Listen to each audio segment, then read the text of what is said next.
जब कोई बच्चा पैदा हुआ, आसमान के अंदर, हमारे यूनिवर्स के अंदर जो प्लैनेट्स की पोजीशन थी, जो स्नैपशॉट था, वो होता है हमारा कुंडली। हमारे जो 9 प्लैनेट्स हैं, ये हमारी ज़िंदगी के सारे एरियाज़ को कवर करते हैं।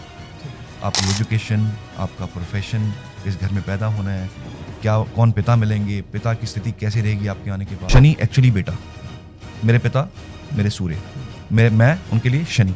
तो होगा क्या, जिनका सूर्य कुंडली में किसी भी तरह से खराब हो विद द टेक्निक्स, उनका फादर के साथ 36 का आंकड़ा रहेगा। जब वो नारद जी से पूछा गया, नारद जी कहते कि ये तो है ही नहीं है, पूरे ब्रह्मांड में नहीं है, सिर्फ एक मिलेगा, 16 कला संपूर्ण मिलेगा चंद्रमा। तो उन्होंने अपने 27 के 27 बेटियां चंद्रमा से ब्याही कर। राहु की दशा डिपेंड करता है कि आपकी कुंडली के अंदर राहु का डिस्पोस्टर, जिस राशि में राहु बैठा हुआ है, अच्छा, उसकी हालत क्या है। कोई इंसान गलत काम कर रहा है, कोई स्मगलिंग कर रहा है, कोई गलत काम कर रहा है, उसको पकड़ना पुलिस का काम है, मंगल का काम है। मंगल उसको पेश करेगा शनि के सामने, तो शनि इसका डिसाइड करेगा कि इसने जो कर्म किया है उसका कर्म फल दाता। हम केमिस्ट में जाते हैं, हमें दवा दे दो, कई बार ठीक हो जाती है, कई बार वो रिएक्ट कर जाती है। लेकिन अगर डॉक्टर के पास जाओगे तो रिएक्शन की चांसेस बहुत कम है। यहाँ पे आपने देखा होगा कुछ लोग एप्लीकेशन यूज कर रहे हैं जिसपे लो आप सर्विस लो, आप अपनी प्रॉब्लम बताओ, एस्ट्रोलॉजी सर्विस चल रही है, उसके पीछे दिमाग किसका है?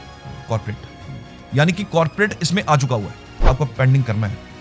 36 साल के बाद ये आपसे दूर होगा, फिर आपकी जिंदगी में चैन आएगा। अभी तो बच्चा है सर 8 साल का, तो 36 साल अभी आपको रोना है, तो ये सच्चाई है। हाय एवरीबॉडी, आज का ये जो पॉडकास्ट है बहुत इंटरेस्टिंग है। आज के इस पॉडकास्ट में हम जानेंगे एस्ट्रोलॉजी के बारे में। आपका भविष्य कैसा हो सकता है, आपके करियर कैसा होगा, कितने पैसे आप कमाओगे, आपकी शादी कब होगी, ये सारी की सारी चीजें एस्ट्रोलॉजी में प्रिडिक्ट की जा सकती है। ये एक तरीके का साइंस है। तो इसको बेहतर समझने के लिए मेरे साथ सुनील सर है। Sunil sir is a very famous astrologer. तो आज हमने इनको अपने पॉडकास्ट में बुलाया और एस्ट्रोलॉजी की जो साइंस है वो आप लोगों को बताने की कोशिश करेंगे। ये नहीं कहेंगे कि ये हो जाएगा वो हो जाएगा, इसके पीछे का कुछ विज्ञान क्या है वो सर के साथ जानेंगे। बहुत बहुत स्वागत है सर आपका। शुक्रिया Praveen, thank you so much, thank you so much. मैं जानने की कोशिश करूंगा सर, ये एस्ट्रोलॉजी का ये साइंस क्या है। सबसे पहले तो आप ये बताइए, ये काम कैसे करती है। देखिए प्रवीण जी, वैसे तो ये बहुत लंबा सब्जेक्ट है, लेकिन इसको इजी लैंग्वेज में समझाते हुए मैं कोशिश करूंगा सबको समझ आए, आपको भी समझ आए, सबको समझ आए। दरअसल जब कोई बच्चा पैदा हुआ, आसमान के अंदर, हमारे यूनिवर्स के अंदर जो प्लैनेट्स की पोजीशन थी, जो स्नैपशॉट था, वो होता है हमारा कुंडली। अच्छा। जिसको हम कुंडली कहते हैं, हॉरोस्कोप कहते हैं, चार्ट कहते हैं। मतलब जो 9 ग्रह हैं हमारे, जो 9 ग्रह हैं, उस समय किस पोजीशन पे थे जब बच्चा जन्मा, किस राशि में चल रहे थे, अच्छा, कहाँ चल रहे थे, सूर्य किस पोजीशन में थे, चंद्रमा किस पोजीशन में थे, ठीक है, राहु किस पोजीशन में थे, गुरु किस पोजीशन में थे, किस राशि में थे, वो जो एग्जैक्ट, अगर आप एक फोटो खींचो जमीन से खड़े होके, तो जो आपको पोजीशन वहां मिलेगी वो है आपकी जन्म कुंडली। ठीक है।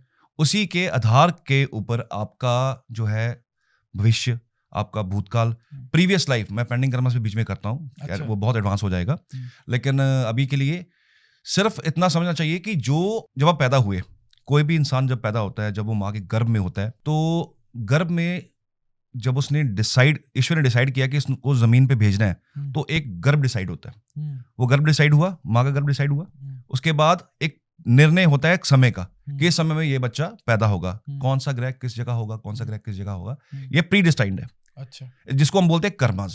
ठीक है। मैंने कोई अपने पिछले जन्म में कुछ खराब कर्म किए, मैंने किसी का दिल दुखाया, मैंने किसी की जमीन हड़पी, मैंने किसी के साथ दगाबाजी की, मैंने किसी के साथ अच्छा किया, मैंने को दान किया, मैंने को पुण्य किया, कुछ भी किया, वो मुझे मेरे ग्रहों के रूप में, प्रेजेंट ग्रहों के रूप में मुझे मेरी कुंडली में देखने को मिलेगा।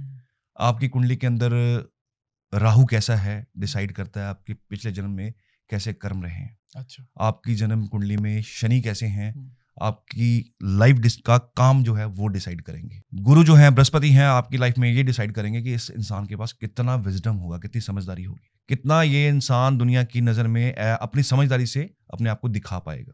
शनि आपकी जिंदगी में डिसाइड करेगा कि ये किस लेवल तक इंसान कर्म करेगा, क्या कर्म करेगा, कहाँ कर्म करेगा, क्या इसको मिलेगा, क्या कर्म इसके हिस्से आएगा, ये शनि डिसाइड करेंगे। ठीक है। बुध आपकी बुद्धि डिसाइड करते हैं। ठीक है। बुद्धि, देखिए दोनों में फर्क है। बृहस्पति समझदारी है और बुध बुद्धि है। अब बुद्धि तो एक अच्छे इंसान के पास भी है और एक क्रिमिनल माइंड के पास भी है। ठीक है। क्राइम कैसे करना है उसको पता है, उसने चोरी कैसे करनी है, चोर को पता है कैसे चोरी करनी है, जब सभी सोए होंगे रात को चोरी करनी है, पिन ड्रॉप साइलेंस होगी, तो वो एक बुद्धि है। वो अच्छे तरीके से यूज कर रहा है या बुरे तरीके से यूज कर रहा है, ये बुध बताएगा। चंद्रमा मन कहा गया, हमारा मन सबसे स्पीडी चलने वाला प्लेनेट है, सबसे तेज चलने वाला प्लेनेट है। और आप अभी क्या सोच रहे हो, मैं अभी बोलूंगा कि स्टैचू ऑफ लिबर्टी, तो आपका माइंड कहाँ चला जाएगा? स्टैचू ऑफ लिबर्टी की तरफ, वो सिंबल जो हाथ में पकड़ा हुआ है, दिस इज एक्चुअली मन।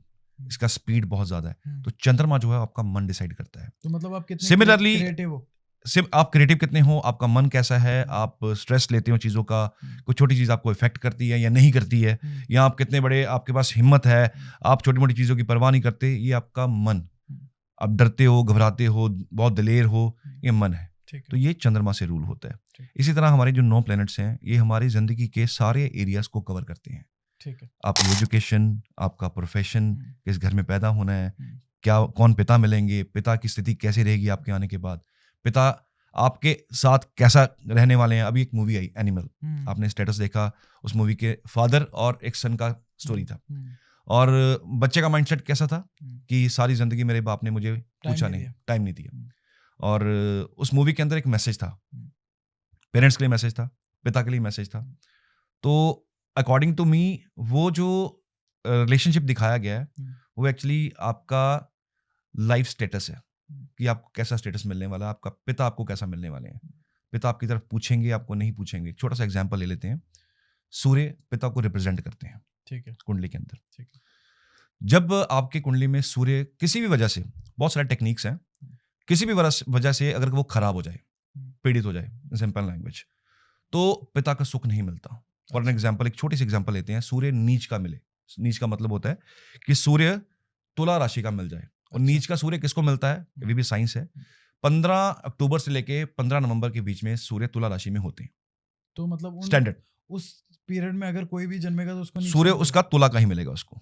तो मतलब सभी लोगों का भविष्य उसका सभी का, अपनी अपनी कुंडली खोल के देख लें, उनके फादर के साथ कुछ ना कुछ रिलेशनशिप ऐसे होंगे, यहाँ तो रिलेशनशिप इतना नजदीक होगा कि ऐसा इंसान अपने पिता के बिना रह ही नहीं सकेगा।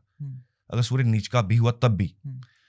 अगर फादर हैं तो फादर पास नहीं रहेंगे, यानी कि वो कहीं काम के लिए दूर चले जाएंगे। यहाँ एक ही छत के नीचे बैठ के उनका इतना झगड़ा होगा कि आप मदर बीच पिस जाएगी कि बेटे की सुनूं कि बाप की सुनूं। इसके पीछे एक स्टोरी है। स्टोरी क्या है? सूर्य जो है वो, उनका बेटा है शनि। ठीक है। शनि सूर्य का एक इलिसिट चाइल्ड है। इलिसिट कैसे? कि जब उनकी पत्नी संज्ञा चली गई थी, उनके तेज से दूर हो गई थी, तो अपनी छवि एज ए छाया के रूप में वहां छोड़ गई। उनके थ्रू जो बेटा पैदा हुआ वो था शनि। अच्छा। छाया ऑब्वियसली काली है, रंग काला है, तो जो बेटा पैदा हुआ वो भी काला। जब पैदा हुआ तो सूर्य को यकीन नहीं हुआ कि मेरा बेटा इतना काला, मैं तो प्रकाश देता हूँ, मैं तो दुनिया को रोशनी देता हूँ, और मेरा बेटा इतना काला। तो वो जो गैप था, बेटे को ये था, बेटे को हीन भावना आ गई कि मैं इनका बेटा हूँ, ये मेरे एक्सेप्ट नहीं कर रहे हैं, और पिता को ये था कि मेरा बेटा हो नहीं सकता। तो उनके अंदर ना एक जज्बा आ गया फाइट वाला। अच्छा। प्रिंसिपल्स की वॉर है। वो कहता मैं आपका बेटा हूँ, वो कहता तू मेरा बेटा है नहीं है। और ये कहानी क्या थी कि छाया का बेटा था दरअसल। तो वो, अगर आप शनि एक्चुअली बेटा, मेरे पिता मेरे सूर्य, मैं उनके लिए शनि, तो होगा क्या? जिनका सूर्य कुंडली में किसी भी तरह से खराब हो विद द टेक्निक्स, उनका फादर के साथ 36 का आंकड़ा रहेगा। अच्छा। पिसेगा कौन? माँ। कुंडलियां उठा के कौन भागेगा? मदर। बाप बेटे की बनती नहीं है। टेक्निकली रीजन ये है, ये हमारा संस्कृति, हमारा वैद, हमारा जो शास्त्र है वो कहते हैं कि ये एक बहुत बड़ा कारण है कि बाप बेटे की आपस में नहीं बनती है। अब देखिएगा 90% घरों के अंदर ये चीज देखने को मिलेगी कि बाप बेटे आपस में झगड़ रहे हैं। और झगड़ा किस चीज का है? असूलों का। पिता कह रहे मेरे पास तजुर्बा है, लड़का कह रहा है मेरे पास युवापन है, आपका जमाना गया, ये मेरा जमाना है। तो वो फाइट ये है। तो इस फाइट के, इसको ये भी कहा जाता है एज गैप है जी। आपका जमाना वो था, पिता कह रहा है कि मेरे पास तजुर्बा है तो मेरे तजुर्बे से आगे चलेगा, तो जो चोटें मैंने खाई हैं वो तू नहीं खाएगा। लेकिन बेटा कह रहा है मैं ना मानूं, मुझे तो पता है, आपको क्या पता है, मैं जानता हूं सब कुछ। तो ये वॉर है। ये एक्चुअली अगर आप कुंडली देखते हो, अगर आप प्रोफेशनल हो, तो समझ आता है कि इसका सूर्य ये खराब लेके पैदा हुआ है। यहाँ तो पिता पे बहुत ज्यादा भारी रहेगा, या पिता इसकी सुनेंगे नहीं, यहाँ पिता की ट्रांसफर करवा देगा, यहाँ पिताजी दूर रहेंगे, सारी जिंदगी पास नहीं आएंगे। अगर किसी ना किसी वजह से अगर इकट्ठे हो भी गए एक छत के नीचे, तो डिफरेंस ऑफ ओपिनियन बहुत रहेगा। तो ये चीज एस्ट्रोलॉजी में हम सही कर सकते हैं? एस्ट्रोलॉजी में इसका इम्पैक्ट कम किया जा सकता है। अच्छा। हम किसी इंसान को एक चीज मैं क्लियर करना चाहूंगा प्रवीण जी, यहाँ पे बड़ी लोगों की ना मिसअंडरस्टैंडिंग है। लोग समझते हैं कि एस्ट्रोलॉजी में जादू की छड़ी घुमाई और चीज ठीक हो गई। ऐसा नहीं होता। चीज है, ऐसा नहीं होता, ये कंसेप्शन है। ऐसा नहीं होता। एक्चुअली ये प्रॉपर एक साइंस है, बड़ी अंडरस्टैंड करने वाली साइंस है और सबसे टफ है। मैं कहता हूँ यूपीएससी भी जो है ना क्रैक किया जा सकता है। इसको समझना बड़ा मुश्किल है। जिंदगियां निकल जाती हैं इसके अंदर। 15-16 साल तो मुझे हो गए हैं। अच्छा। अब भी कोई ना कोई नई रिसर्च निकल ही आती है, कोई ना कोई नई चीज सामने आ जाती है और उसका रिसर्च हमें करना पड़ता है कि ये कैसे आई, कहाँ से आई।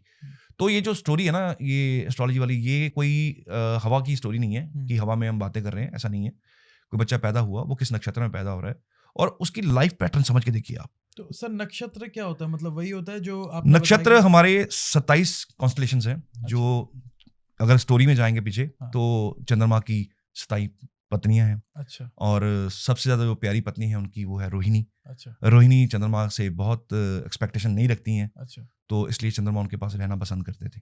अच्छा। तो ये दक्ष प्रजापति की 27 बेटियां, मतलब नक्षत्र इस चंद्रमा की जो पत्नियां रही हैं। यस, जो हमारे 27 नक्षत्र हैं वो चंद्रमा की पत्नी है। ठीक है। और ये दक्ष प्रजापति की बेटियां। दक्ष प्रजापति कौन थे सर? ये हमारा इतिहास अगर उठाएंगे, अगर आप पीछे शास्त्र पढ़ेंगे, ठीक है, तो दक्ष प्रजापति की 27 बेटियां हुई। अच्छा। ये जो नक्षत्र हुए, ठीक है, एक लीनेज था। अगर स्टोरी में जाएंगे तो इसके पीछे और लंबी स्टोरी है। तो अभी क्योंकि ग्रहों की बात कर रहे हैं, तो ग्रहों की संख्या कैसे मिलती है कि जब इन्होंने देखा कि मेरी बेटियों के लिए मुझे सर्व गुण संपन्न एक ऐसा, इन 27 के लिए मुझे कोई ऐसा इंसान चाहिए जो सर्व गुण संपन्न हो। जब वो नारद जी से पूछा गया, नारद जी कहते कि ये तो है ही नहीं है, पूरे ब्रह्मांड में नहीं है, सिर्फ एक मिलेगा, 16 कला संपूर्ण मिलेगा चंद्रमा। तो उन्होंने अपने 27 के 27 बेटियां चंद्रमा से ब्याह कर दी। तो जब उनका ब्याह हो गया तो 27 जो बीवियां थी उसमें से एक जो थी रोहिणी, जिससे सबसे ज्यादा प्यार था। ठीक है। और चंद्रमा अगर रोहिणी नक्षत्र में आपकी कुंडली में हो तो समझ लीजिए ऐसा इंसान ना सोने का चम्मच लेके पैदा हुआ है। अच्छा। It is like that. अच्छा। कि इसको चंद्रमा इतना अच्छा मिला है। चंद्रमा आपके लिक्विड कैश को रिप्रेजेंट करता है। चंद्रमा खाने को रिप्रेजेंट करता है। जिंदगी भर खाने की कमी नहीं आएगी। जिस घर में इसकी शादी होगी और जिस घर में इसके घर में जो बच्चे होंगे वो कभी भूखे नहीं मरेंगे। अगर रोहिणी का नक्षत्र का अगर चंद्रमा मिल जाए किसी कुंडली में तो ऐसे इंसान को ना तो रोटी की कभी कमी आएगी जिंदगी में, ना कभी इसको लिक्विड कैश की कमी आएगी। अच्छा। लिक्विड कैश रूल्ड बाय चंद्रमा। अच्छा। तो चंद्रमा को रोहिणी सबसे ज्यादा प्यार था। क्यों? रोहिणी ज्यादा एफर्ट नहीं करती थी। बड़ी सिंपल सी बात है। जब कोई बीवी ज्यादा एक्सपेक्टेशन ना रखे तो हर इंसान को होता है यार मेरी बीवी बहुत अच्छी है। जो बीवी सुबह से लेकर शाम तक कोई डिमांड्स रखती रहे तो मेरी बीवी बहुत खर्चा करती है, तो घर जाऊंगा फिर खर्चा सुनाएगी। लेकिन मुझे पता है कि उसने कुछ मांगना नहीं मुझसे, मैं आऊंगा तभी ठीक है, नहीं आऊंगा तभी ठीक है। उसको पता है मैं बिजी हूं तो वो मेरा साथ दे रही है। तो इसलिए वो सबसे ज्यादा इनके पास रुकते थे। अच्छा। सबसे ज्यादा इनसे ज्यादा प्यार था। तो अगर चंद्रमा कुंडली के अंदर रोहिणी नक्षत्र में मिल रहा है तो समझ लीजिए ऐसे इंसान की जिंदगी में कभी भी कैश की कमी नहीं होगी। अच्छा। ये बैंकों में पैसा जमा करे ना करे, कैश इसके घर के अंदर भर भर के पड़ा होगा। एंड ये प्रूवन चीजें हैं। ये मेरे जो हमने रिसर्चेस की हुई हैं उसके अंदर ये चीजें हमने देखी हुई हैं। तो ये कैसे आप पता करते हो? जैसे उनके डेट ऑफ बर्थ से आप पता करते हो या कैसे होता है? देखिए आपकी जो जन्म तारीख है वो आपका डीएनए है। अच्छा। इसके लिए टाइम चाहिए होता है, जन्म तारीख चाहिए होती है, एक पर्टिकुलर लगन निकलता है। लगन होता है कि असेंडेंट, किस असेंडेंट के दौरान आसमान में राइजिंग ईस्ट जोन में कौन सा असेंडेंट राइजिंग था, मेष था, वृषभ था, कोई भी 12 में से कोई भी थे। हमारे 12 जो है राशियां हैं, 9 हमारे ग्रह हैं, 27 हमारे नक्षत्र हैं। सारी हमारी जो लाइफ है उसके ऊपर बेस्ड है। अच्छा। अभी रिसर्च और भी चल रही है, और भी प्लैनेट्स ऐड हो रहे हैं। अब तो कुछ लोग 2 प्लैनेट्स और हैं उनको भी ऐड कर रहे हैं, प्लूटो को भी ऐड कर रहे हैं, नेपच्यून को भी ऐड कर रहे हैं। बट जो बेसिक एस्ट्रोलॉजी चल रही है, जो वैदिक एस्ट्रोलॉजी चल रही है, वो इन्हीं 7 ग्रह हैं, 2 छाया ग्रह हैं, राहु और केतु। और सबसे ज्यादा जो प्रोमिनेंट ग्रह हैं वो है राहु और शनि और शुक्र। ये तो सबको ही अच्छे चाहिए। तो इनका क्या इंपॉर्टेंस है, आप वन बाय करके बताइए एक बार। देखिए राहु जो है, राहु तो एक ऐसा क्रेजी प्लेनेट है। आप कुछ करना चाहते हैं, मान लीजिए आप पैदा हुए, आप कुछ बड़े हुए, बच्चे के ना कहते हैं पालने में पूत के पैर दिखते हैं। ठीक है। तो बच्चा ना ऐसी बातें करता है, मैं बड़ा होके ना ये करूंगा, मैं बड़ा होके वो करूंगा, मैं जहाज खरीदूंगा। आपने सुना होगा कई बार, हम भी करते थे जब छोटे होते थे बातें। तो ये जो लिमिट है ना, जो लिमिट, जो आउट ऑफ लिमिट जा रहे हैं हम जहाज खरीदेंगे, इट्स नॉट ए जोक। हर बंदा नहीं खरीद सकता। तो ये जो थॉट लेके आ रहा है, ये थॉट दे रहा है राहु। अच्छा। राहु एक ऐसा प्लेनेट है जो आउट ऑफ द बॉक्स है। मतलब जो चीज नहीं है उसके बारे में भी सोचना, आप बड़े से बड़ा सोचना। इसकी कोई लिमिट नहीं है। अच्छा। राहु का कोई दायरा नहीं है, बाउंड्री नहीं है। शनि की लिमिट है, शनि का दायरा है। राहु लिमिटलेस है। मैंने 10 करोड़ कमाया, अब मैं कहता हूँ मुझे 10 से मेरी शांति नहीं हो रही, मुझे 100 करोड़ कमाना है। ये राहु दे रहा है, ये सोच राहु दे रहा है। बहुत बड़े दिग्गज व्यापारी हुए हैं शराब के, वो राहु की दशा में बने, और दशा जब चली गई खत्म हो गई। मतलब राहु की दशा होना एक अच्छी चीज है। राहु की दशा डिपेंड करता है कि आपकी कुंडली के अंदर राहु का डिस्पोस्टर, जिस राशि में राहु बैठा हुआ है, अच्छा, उसकी हालत क्या है। अच्छा, आप उसको ऐसे समझ लीजिए कि एक किराए के मकान के अंदर आप रह रहे हो, ठीक है, आपका मालिक अमेरिका में रह रहा है, यूएसए में रह रहा है, वेल ऑफ है, उसे कोई फर्क नहीं पड़ता आपका पैसा उसको मिले ना मिले, किराया आए ना आए, वो साल बाद फोन करेगा, हाँ जी प्रवीण जी मुझे किराया डाल दीजिएगा, ठीक है, शायद वो भी ना करे, ठीक है, तो उसको क्योंकि वेल ऑफ है, ठीक है। तो अगर तो आपका मकान मालिक बड़ा वेल ऑफ है, तो आप भी यहाँ वेल ऑफ, आप भी आराम से बैठे हुए यार, कोई बात नहीं, जब आएगा फोन देख लेंगे, उन्होंने कौन सा मांगना है, तो आप भी कंफर्टेबल जोन में। अगर आपका मकान मालिक बड़ा ही खड़ूस हो, हर महीने फोन करता है, 31-30 तारीख को आपके पास पहुंच जाए, भैया किराया दे दो, तो आपको ना, आप कंफर्टेबल नहीं उस घर के अंदर, तो आप वहां टाइट हो, आपके दिमाग में टेंशन है, कमाई किस लिए करनी है, किराया देना यार उसका, ये मेरे खर्चे हैं, ये करने हैं। अगर उसका मालिक यानी कि डिस्पोजिटर अच्छा है तो राहु बहुत अच्छा है, अगर डिस्पोजिटर खराब है तो ये राहु खराब है। और यही राहु कैसे पता करते हैं फिर? वो डिपेंड करता है कि किस राशि में बैठा हुआ है। कुछ फ्रेंडली राशियां होती हैं, कुछ दुश्मन राशियां होती हैं। अगर अच्छी राशि में बैठा हो, फ्रेंड राशि में बैठा हो, शुक्र की राशि के अंदर हो, बुध की राशि के अंदर हो, वेल बिहेव करेगा, बड़े अच्छे लेवल पे लेके जाएगा, और लेवल ऐसा होगा जो खानदान में किसी ने चेक भी ना किया हो।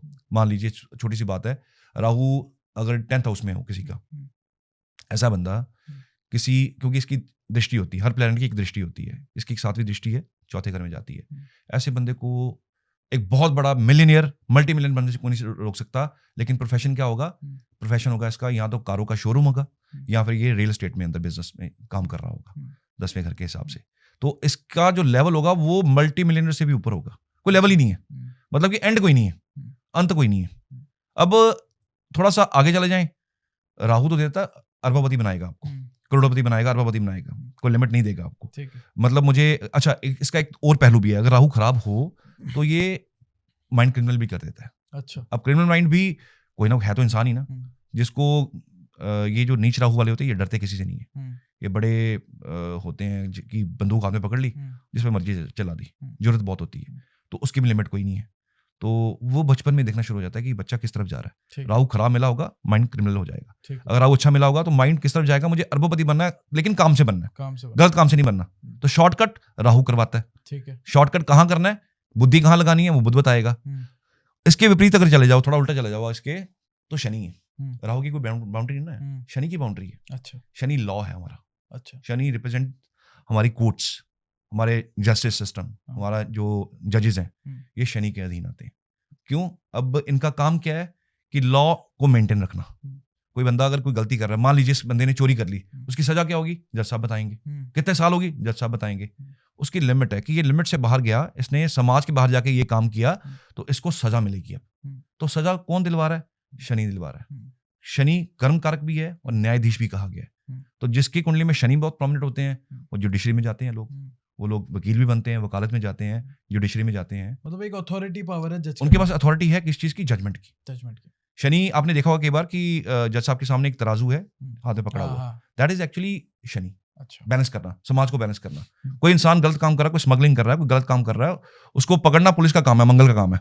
मंगल उसको पेश करेगा शनि के सामने, तो शनि इसका डिसाइड करेगा कि इसने जो कर्म किया है उसका कर्म फल दाता, कि जो कर्म है उसका फल का डिसीजन शनि देंगे। मेरा यही क्वेश्चन आपसे कि एस्ट्रोलॉजी में हम मानते हैं कि हर चीज फिक्स है जी, तो इसका मतलब जैसे मान लीजिए कि एक पॉइंट ऑफ टाइम में 2 बच्चे जन्म लेते हैं, ये बिल्कुल पॉसिबल है जी। तो अगर दोनों बच्चे, एक बच्चा कर्म करता है, एक बच्चा कर्म नहीं करता है, तो क्या उन दोनों की किस्मत सेम होगी, उन दोनों को रिजल्ट सेम? दोनों का डिफरेंट होगा सर। अच्छा। ये एक पद्धति है, ये एक एजुकेशन है, ये एक बकायदा एक लाइन है, ये विंग है एक। अच्छा। कि जुड़वा बच्चे हो जाएंगे तो उनका कर्म कैसे डिसाइड होगा? हाँ। उनका कर्म उनके नक्षत्र से, नक्षत्र के अंदर पड़ाज होते हैं। अच्छा। पड़ाज के अंदर भी एक पार्ट है। हाँ। यानी कि इसकी बारीकी में अगर जाएंगे हमने सिर्फ देखा ग्रह, एक ग्रह डिसाइड हो गया। जब बात आती है जुड़वा बच्चों की, तो फिर बहुत पीछे तक जाना पड़ता है। लेकिन जुड़वा बच्चों में तो आपका टाइम अलग हो गया ना? टाइम अलग हो गया।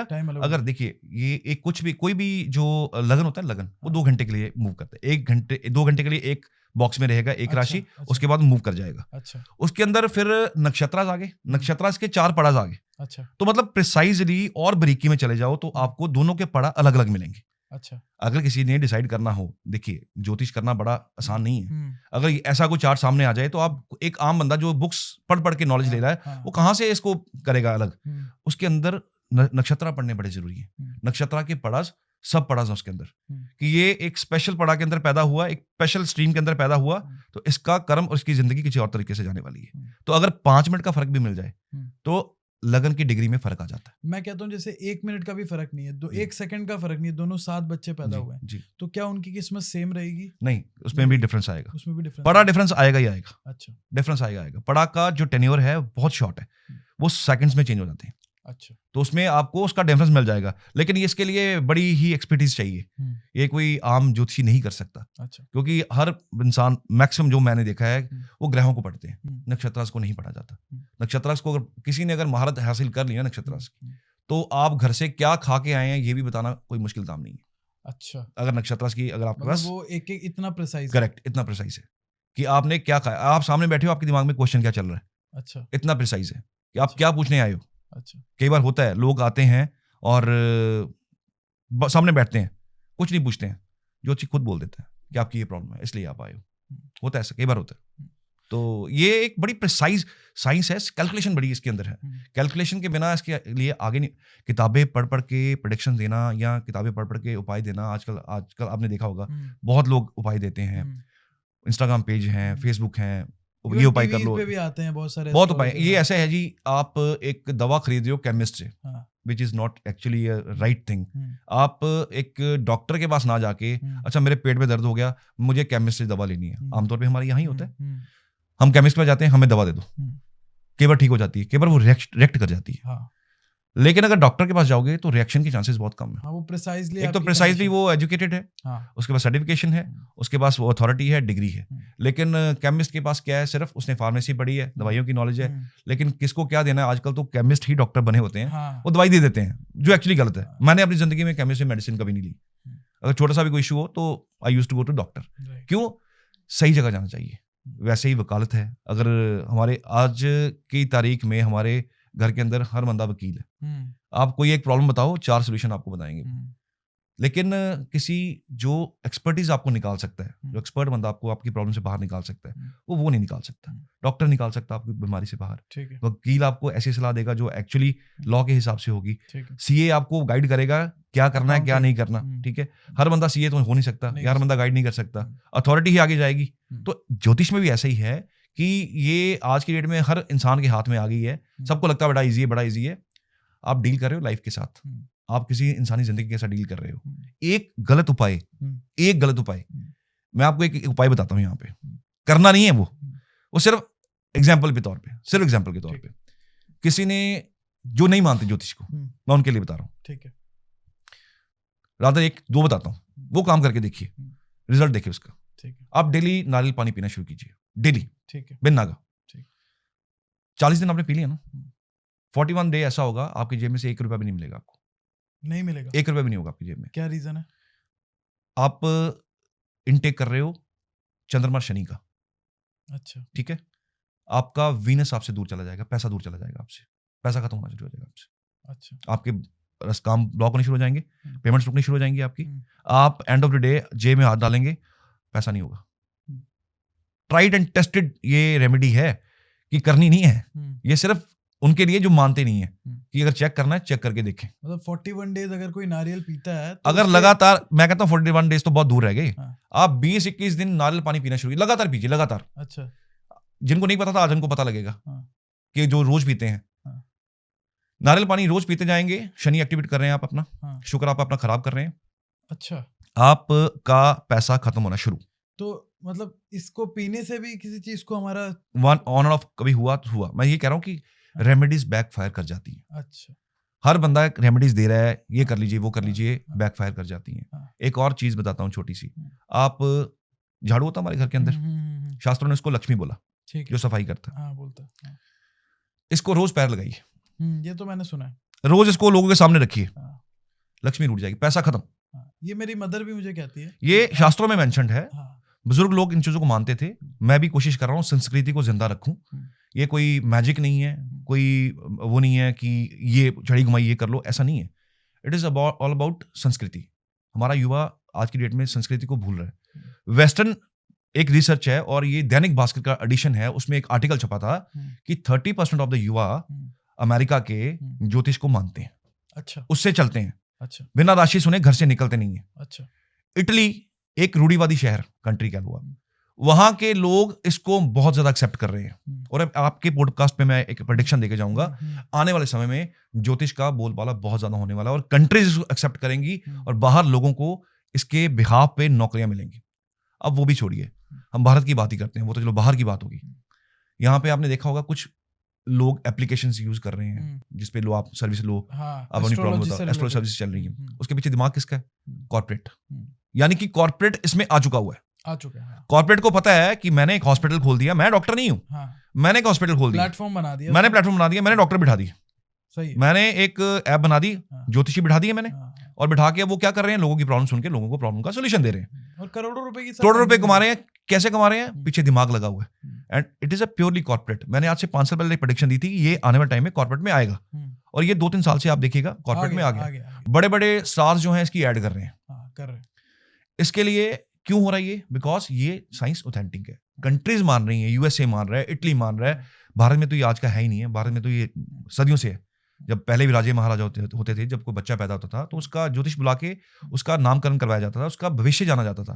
अगर बच्चा है अच्छा है तो उसका बड़े अच्छे से वेलकम किया जाता था। अगर वो पूरे के पूरे साम्राज्य के लिए अगर वो हावी है तो उस बच्चे को कहीं ना कहीं इधर उधर कर दिया जाता था। ये सच्चाई है। तो ज्योतिष रियलिस्टिक है, साइंस बेस्ड है, भारत इसको मान रहा है, भारत के देश इसको मान रहे हैं, कॉर्पोरेट जगत इसमें पूरा घुस चुका हुआ है, कॉर्पोरेट लाइन इसके अंदर आ चुकी हुई है। रादर मैं तो कॉर्पोरेट नहीं कर रहा, लेकिन मैंने अपने इसके अंदर अपने स्टूडेंट्स तैयार किए हैं। वो तो क्या कर रहे हैं कि जैसे आपने किसी सीखा वो आपको भी प्लेटफॉर्म पे ले लिया, किसी और ने सीखा उसको प्लेटफॉर्म पे ले लिया, वो एक प्लेटफॉर्म बना दिया। मैं तो क्या कर रहा हूँ, मैं तो पहले टीच करता हूँ, फिर मेरे प्लेटफॉर्म में मेरा वो आएगा जिसको मेरी तरह नॉलेज होगी। मैं किसी और बाहर के बंदे को नहीं रख सकता, ना मैं रखता हूँ कि क्यों, मुझे पता है मेरा बेस क्या है। मैं पेंडिंग कर्मस करता हूँ, मैं उसका हीलिंग करता हूँ, मैं जो भी साइंस यूज करता हूँ वो मेरे स्टूडेंट भी करते हैं। तो हम बाहर का पैनल नहीं लेते। लेकिन ये कॉर्पोरेट में आपने देखा होगा कि आज किसी की समस्या हो तो सबको पता है कि एक ऐड चल रही है, उसके ऊपर एक नंबर दिया हुआ, उस पर बात करनी है हमें, और लोग पैसा भी कमा रहे हैं और लोगों को प्रॉब्लम का सोल्यूशन भी मिल रहा है। तो ये कॉर्पोरेट पूरा इसमें अब घुसा हुआ है। ये कोई कारण है जिसकी वजह से उनको पता है कि हर घर के अंदर एक लोग परेशान है, हर घर के अंदर बीमारी है, हर घर के अंदर रिलेशनशिप इश्यूज हैं। तो ये इश्यूज जो है ये सॉल्व कौन करेगा? कोई दवाई, कोई रिलेशनशिप चल रहा है, मान लीजिए कोई एक लड़का लड़की का रिलेशनशिप चल रहा है और दोनों के अंदर कोई डिस्टर्बेंस आ गया, तो उसके लिए ना कोई मेडिसिन नहीं बनी, कोई दवा नहीं बनी उसके लिए कि वो दवा उसको ठीक कर दे, लड़की को ठीक कर दे या लड़के को ठीक कर दे। किसी एक ने डिच कर दिया, तो उसके लिए कोई दवा नहीं है कि आपको दवा खाएंगे और वो आप ठीक हो जाएंगे। उसके लिए हीलिंग चाहिए होती है। हीलिंग कौन करता है? ज्योतिषी करता है। एस्ट्रोलॉजी के बिहाफ पे बताया जाता है कि ये आपका पेंडिंग कर्मा था, ये इंसान आपकी लाइफ में आना था, या ये बच्चा आपकी लाइफ में आना था। एक छोटी सी प्रेडिक्शन बताता हूँ, कुछ दिन पहले मैंने करी थी, बहुत सारी प्रेडिक्शन है, एक याद रह गई, अभी रिसेंटली करी है, कि एक मदर आए, उनका बच्चा था 8 साल का। मैंने कहा ये आपका बच्चा नहीं है, आप इनके बच्चे थे पहले प्रीवियस लाइफ में। अच्छा, ये तक भी पता है? शी वाज शॉक्ड, सर ये ऐसे कैसे? मैंने कहा आप बोलिए, आप इसको 100% ये एक वर्ड बोलते हो कि मैं इसकी माँ हूं कि ये मेरा बाप है।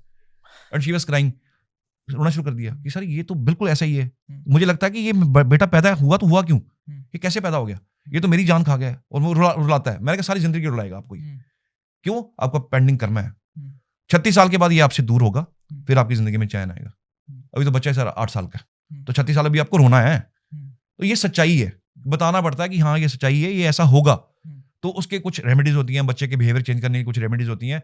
But again I am saying it's not a magic कि आपने छड़ी घुमाई और रिलेशनशिप ठीक कर दिया, आपने छड़ी घुमाई और आपने किसी का पेन खत्म कर दिया। नो, आपको कुछ रेमेडीज होती हैं, वो करनी होती हैं, कुछ अटोनमेंट्स होती हैं, कुछ हमारे एक चीज और बात करते हैं, अटोनमेंट की बात आई। ज्योतिष बड़ा गहरा है, कुछ एक बात छेड़ेंगे, मैं 10 बातें निकालूंगा। कन्या भ्रूण हत्या, वेरी सीरियस मैटर, जो हमारे इंडियन कोर्ट्स ने उसको बिल्कुल स्ट्रिक्टली मना किया हुआ है। लोग फिर भी करवाते हैं, बहुत सारे लोग हैं जो ये करवा देते हैं, और जो लोग रास्ता भी दिखाते हैं कि आप वहां जाइए, वहां हो जाएगा, वो कर्मास के अधीन आ जाते हैं। शनि बड़े साइलेंटली आराम से देख रहे हैं इनको। जब इन लोगों की लाइफ में जिन्होंने करवाया और जिन्होंने किया और इंटेंशनली किया, उनका हिसाब किताब शनि के पीरियड में होगा। मतलब उनके साथ इस जन्म में कुछ बुरा हो जाएगा। ऐसा होगा कि शनि, सपोज कीजिए उनके सप्तम भाव में है। कोई एक एग्जांपल लेते हैं कि एक इंसान है, उसने किसी को गाइड किया कि आप वहां जाके बच्चे का अबॉर्शन करवाइए। ठीक है। डॉक्टर भी बीच में आ गया, जिसने किया, चेक किया, वो भी बीच में आ गया। वो कब फंसेगा डॉक्टर? जब शनि का पीरियड आएगा। फिर क्या होगा? फिर एक अथॉरिटी बेस बदल के जाएगी हॉस्पिटल के अंदर, वो अपना टेस्ट करवाएगी, रंगे हाथों पकड़ेगी। वो कर्मास आपको अब उसका भुगतान देना है, मतलब फिर जेल होगी। आजकल कहते हैं कि इस जन्म का फल इसमें मिल जाता है, वैसे पुराने का भी मिलेगा, अब का तो मिलेगा। अच्छा। पुराने का तो आप लेके ही आए हो ना। अच्छा। तो आप अगले कर्मा जो हैं आपने ठीक कर रहे हो, खराब कर रहे हो, वो आपके ऊपर डिपेंड करता है। तो जो जितने बंदे इस पूरी एपिसोड में शामिल हुए, अबॉर्शन करवाने से लेके, चेक करने से लेके अबॉर्शन करवाने तक, वो सारे के सारे शनि के लपेटे में आ गए। जिसका शनि का पीरियड आता जाएगा, किसी की 7.5, किसी का ढैया, किसी की महादशा, किसी की अंतरदशा, जिसका आता जाएगा वो लपेटे में आता जाएगा, वो किसी न किसी तरीके से फंसेगा। तो शनि अगर सप्तम भाव में है तो रिलेशनशिप इशू आएंगे। सप्तम भाव हमारा रिलेशनशिप का होता है। तो मेरा कहने का मतलब है कि अगर ऐसे इश्यूज होते हैं या कोई रिलेशनशिप इशू, इसके लिए कोई दवा नहीं बनी है, इसके लिए हीलिंग बनी है। हीलिंग से ही इंसान बाहर निकलता है, वरना दवा कोई नहीं है कि मैं आपको दवा दूं और आप पेन से बाहर आ जाओ। वो पेन खत्म नहीं होता, वो पेन चलता रहता है।